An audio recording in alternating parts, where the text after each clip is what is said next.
श्रद्धेय गुरुवर के चरणों में सत सत वंदन। क्लियर प्रोनाउंसिएशन ऑफ द श्लोक। शुद्ध उच्चारण।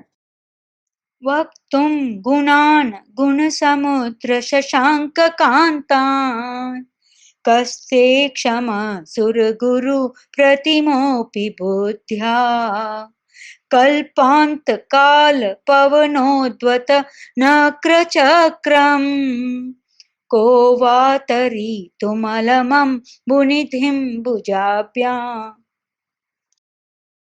Meaning of the श्लोक। अर्थ बोध। वक्तुम गुणान गुण समुद्र शशांक कांतान। हे गुणों के सागर, तुम्हारे चंद्रमा के समान कांत उज्जवल गुणों को कहने के लिए कस्ते क्षमम सुर गुरु प्रतिमोपि बुद्ध्या। क्या देवों के गुरु बृहस्पति जैसे व्यक्ति भी बुद्धि के द्वारा कहने में समर्थ है?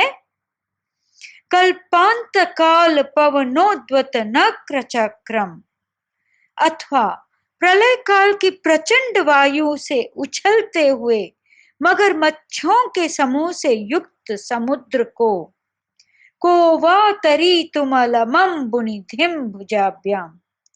क्या कोई अपनी भुजाओं से तैरने में समर्थ है? कोई भी नहीं। Even Brahaspati, the guru of Devas, cannot succeed in narrating the virtues of Jineshwar Bhagwan. Can a man swim across the ocean having a storm and having crocodiles all around? Context of the श्लोक। तीसरे श्लोक में भक्त कैसा उसका विवेचन है। चौथे श्लोक में भगवान के गुणों का वर्णन आया है। भगवान अनंत गुणों के सागर हैं, रत्नाकर है। विकल्पों का क्रम जारी है, अंतर्द्वंद चल रहा है। देवों के गुरु बृहस्पति भी बुद्धि के द्वारा भगवान के कांत उज्जवल गुणों का वर्णन करने में असमर्थ है। आचार्य मानतुंग अपने आप को भगवान की स्तुति करने में असमर्थ पा रहे हैं। विचारधारा बदली। बृहस्पति भी समर्थ नहीं है, फिर मैं मेरी अक्षमता का गीत क्यों गाऊं? आचार्य मानतुंग थोड़े संभल गए। मन ही मन सोचते हैं कि मुझ में जितनी क्षमता है मुझे उसका उपयोग करना है।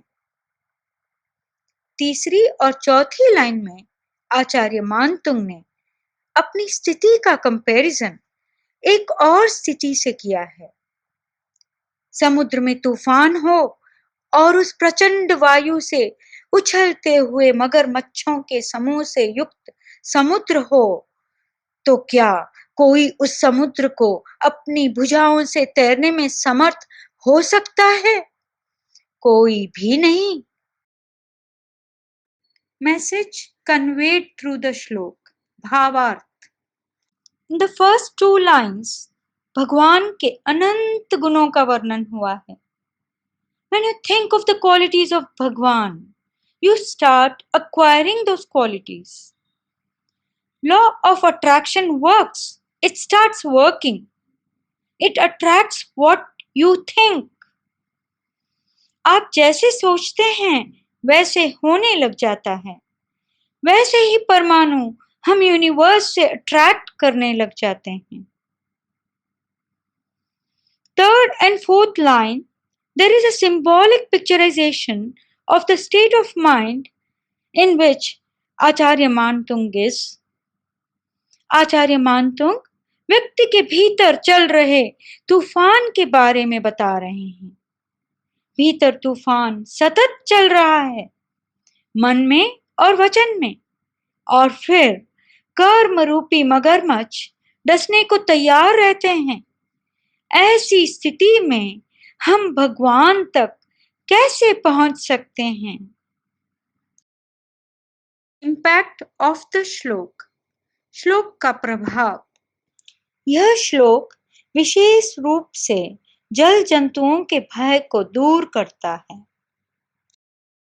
Let's recite the श्लोक again. वक्तुं गुणान् गुणसमुद्र शशांक कांतान् कस्ते क्षमा सुरगुरु प्रतिमोऽपि बुद्ध्या कल्पांत काल पवनोद्वत नक्रचक्रम् को वा तरीतुमलमं भुनिधिं भुजाभ्याम्।